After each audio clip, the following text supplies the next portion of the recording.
الله صلی الله علیه و سلم میفرماید لو اخطأتم حتی طلوع الشمس، اگر شما خطا کردی گناه کردی تا اینکه با آفتاب برسه، گناه بکنی که تا آفتاب برسه، بازم لطاب الله علیکم، الله رجوع رحمت بالایتان میکنه، لطاب الله علیکم، رجوع رحمت بالایت میکنه. الله سبحانه و تعالی به الله قسم بنده خدا نمیخواد که در جهنم بندازه.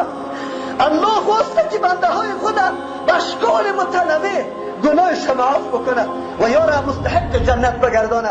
ولی تو بندستی که غافل هستی، تو بندستی که از اعلامی که الله میکنه خبر نداری. آیت برات خواندم، قل بگو ای رسول الله صلی الله علیه و سلم، یا عبادی الذین، ای بندگان ما، ای بندگان ما، کدام مردم اسرفوا علی انفسهم، که زیادت کردن، از حد تجاوز کردن بالای نفسای خود.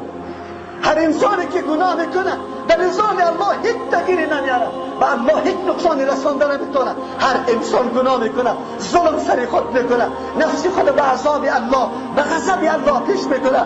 ولی الله سبحانه و تعالی چقدر مهربان است، چقدر رحمان است، چقدر رحمان است. پیغمبر خدا میگه بگو به بندگان ما، بگو به بندگان ما که گناه کرده، انواع گناه را کرده، لا تقنطوا من رحمت الله، از رحمت الله ناامید نشوی، مایوس نشوی.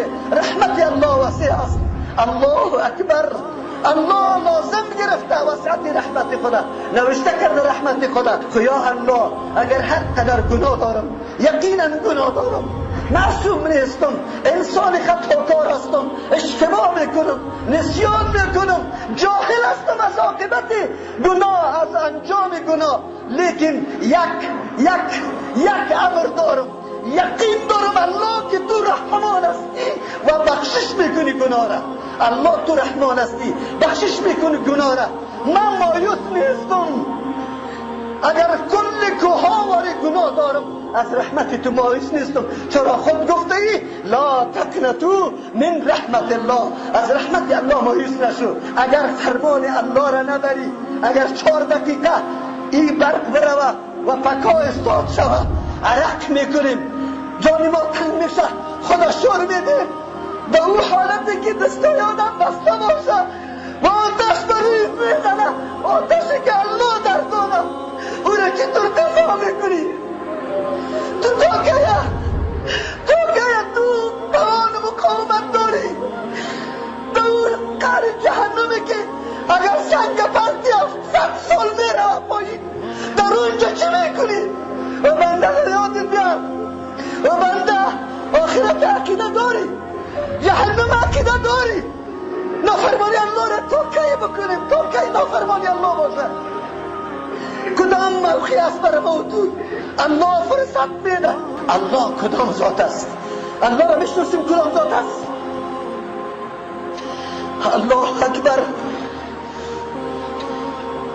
ابی موسی اشعری رضی الله عنه میفرماید قال رسول الله صلی الله علیه و سلم ان الله عز وجل، یقینا نور الله که عزیز است، عزتمند است، ارادهش نافذ میشه، حکمش میچله، هیچ کس به اراده از اونه مانع شده نمیتونه.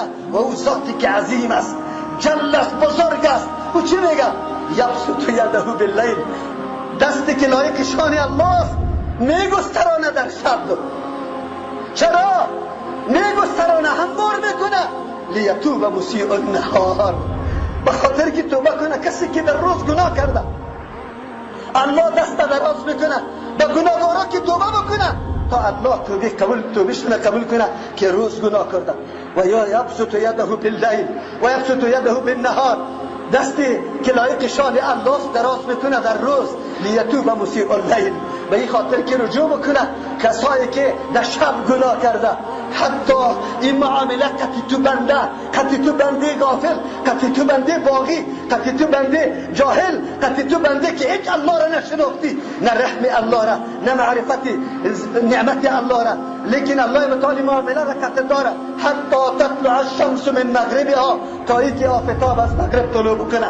الله در توبه را نمیبنده در روی تو. ما بگوید که با وصف این قدر رحمات الله انسان بازم مستحق جنت الله نگرده، مستحق مغفرت الله نگرده، یا آدم مستحق جهنم نباشه، ابد الآباد نباشه.